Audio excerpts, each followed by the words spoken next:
ఇదేమిటి జగన్మోహన్ రెడ్డి గారు, ఓటు వేయలేదని ప్రజలు నిందించడం ఏమిటి? ఇదెక్కడ చోద్యం? ఈ ఓటమి ఊహించలేదన్నారు, బాగుంది. మీరేంటి, ఎవరు ఊహించలేదు ప్రజలు మీకు ఇలాంటి ఘోర పరాభవాన్ని కట్టబెడతారని? ఓడిస్తారనుకున్నాం కానీ ఇలాంటి స్క్రిప్ట్ రాసి పెట్టారని ఎవరు అనుకున్నారు? కాబట్టి ఊహించలేదన్నంత వరకు బాగానే ఉంది. కానీ బటన్ నొక్కి డబ్బులు పంచితే ఆ డబ్బు తీసుకుని కూడా ఓటు వేయలేదని అక్క చెల్లెమ్మలను, అన్నదమ్ములను, అవ్వాతాతలను నిందించడం ఏమిటి? మీకు ఓటు వేస్తేనే వారికి ప్రేమాభిమానాలు, ఆప్యాయతలు ఉన్నట్లా, వేయకపోతే లేనట్లా?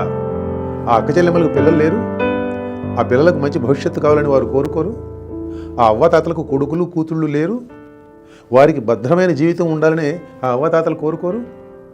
మీరు బటన్ నొక్కితే ఖాతాల్లో డబ్బులు పడ్డాయి, నిజమే. కానీ వారందరికీ కుటుంబాలు ఉన్నాయే. ఆ కుటుంబాలకు మీరు వేసిన డబ్బులతోనే తెల్లారదు కదా. మీరు పెంచిన విద్యుత్ ఛార్జీలు కడుతున్నది వారు కాదు. దేశంలో ఎక్కడా లేని ధరలతో మండిపోతున్న పెట్రోల్, డీజిల్ కొంటున్నది వాళ్ళు కాదు. మందు సంగతులు బహిరంగంగా మాట్లాడడానికి చాలామంది సంకోచిస్తారు, కానీ నేను ఊరుకోను.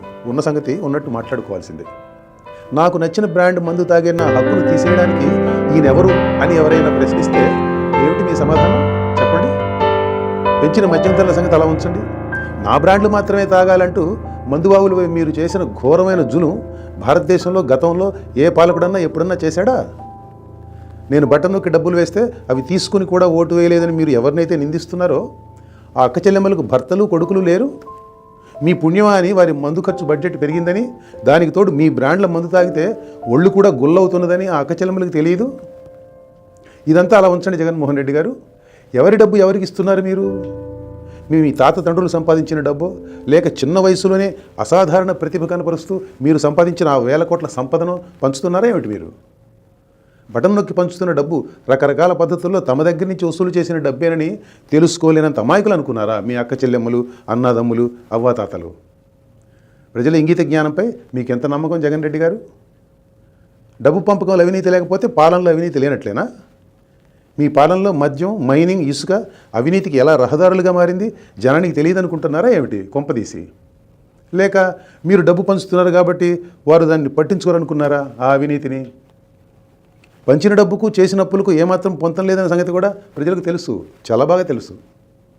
డబ్బు పంచడం అన్న ఏకసూత్ర కార్యక్రమంతో పరిపాలించాను కాబట్టి నన్ను గెలిపించాలని అనుకోవడంలోనే అసలు లోపం ఉందని మీకు ఇంకా అర్థం కాకపోవడమే మీలోని లోపం. సంక్షేమం నాతోనే పుట్టిందని మీరు చెప్పడం జనానికి నచ్చలేదు జగన్ రెడ్డి గారు. అభివృద్ధి అనేది ఒకటి ఉంటుందని, పిల్లల భవిష్యత్తు బాగుంటాలంటే పాలన ఆ దారిలో నడవాలని వారికి తెలుసు, జనానికి చక్కగా తెలుసు. స్కూల్ భవనాలకు రంగులు వేసి టీచర్ల బోధనాశక్తితో నిమిత్తం లేకుండా ఇంగ్లీష్ మీడియం పాట పాడి విద్యారంగాన్ని సంస్కరించేశారని మీరు చెబితే ఢిల్లీ నుంచి వచ్చిన జర్నలిస్టులు నమ్ముతారేమో. అక్క చెల్లెమ్మలు ఎందుకు నమ్ముతారు? రేషనలైజేషన్ పేరుతో ఇంటి పక్కన బడిని మీరు మూసివేసిన సంగతి వారికి తెలియదు. మాటిమాటికి మారిన మీ విధానాలతో పిల్లల చదువు చట్టుబండలు అయిపోయిందని ఇంటిలో ఉన్న తల్లికి తెలియకపోతే ఎవరికి తెలుస్తుంది? మీరు బైబిల్, ఖురాన్, భగవద్గీత అనే మీ మేనిఫెస్టోలో వాగ్దానాలు 99% అమలు చేశారా? ఏం మిగిలిన 1% ఏం పాపం చేసింది? దాన్ని కూడా కలపకపోయారు, వదిలేశారే? మీ మేనిఫెస్టోలో పోలవరం మొదలుకొని రాష్ట్రంలోని సాగునీటి ప్రాజెక్టులు పూర్తి చేయడం అనేది లేదా? పరిశ్రమలు తీసుకురావడం లేదా? యువతకు ఉద్యోగాలు, ఉపాధి అవకాశాలు కల్పించడం లేదా? శుభ్రమైన రోడ్లు లేవా? పంట కాలువలు బాగు చేయటం లేదా? ధరలు తగ్గించడం లేదా? చక్కటి శాంతి భద్రత పరిస్థితి మెయింటైన్ చేయడం లేదా? Just asking. అలా అయితే అసలు మీ మేనిఫెస్టోలోనే ఏదో తేడా ఉన్నట్టు కాదు. పనికిరాని మేనిఫెస్టో ఒకటి తయారు చేసి మొత్తం అమలు చేసామంటే సరిపోతుందా? మీ పాలనలో ఏం ఉందో, ఏమి లేదో, చెడు ఏం జరిగిందో, మంచి ఏం జరిగిందో చెప్పాలంటే చాలా ఉంది. ఇట్లా చెప్పేది కాదు, ఇక్కడ చెప్పేది కాదు. దాని మీద 600 పేజీల పుస్తకం రాశాను, విధ్వంసం అని. చదువుకోండి, ఇక తీరికేగా మీకంతా. ఒక పక్క జనాన్ని నిందిస్తూనే మరో పక్క ఎక్కడో మోసం, అన్యాయం జరిగింది కానీ ఆధారాలు ఇవ్వడం విచిత్రంగా ఉంది జగన్ రెడ్డి గారు. పైగా దేవుడికి తెలుసు అంటారు. ఏ దేవుడు? పైన ఉన్నాడు అనుకుంటున్న దేవుడా, లేక ఢిల్లీలో ఉన్న దేవుడా? ఏ దేవుడైనా కానీ అలాంటి మాటలలో ప్రయోజనం ఉండదండి. ఎవరేం చేసినా కానీ మీకున్న 40% ఓటు బ్యాంకును తగ్గించలేకపోయారన్నారు, నిజమే.